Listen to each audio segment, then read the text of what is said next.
2011 Mercedes C300, working on the compressor, condenser, and of course expansion valve.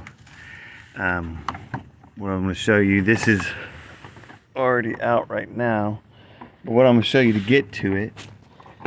So you have this clip here and this clip here, right?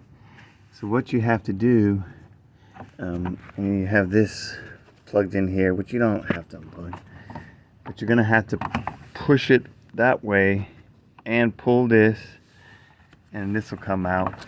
And you also have a clip down here, this thing on both sides, that you just pull down, and like I say, it comes here. Maybe take this off.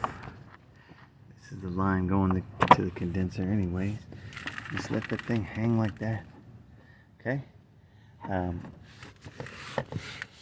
But to get to that, I had to take these off. I mean, what is it, like 8 screws in here, 8 bolts, which was under here, easy to do. Now you have access to this. Of course, make sure you take all your refrigerant out first, and then you can start unhooking stuff like that, this, you know, and other things. We'll be back.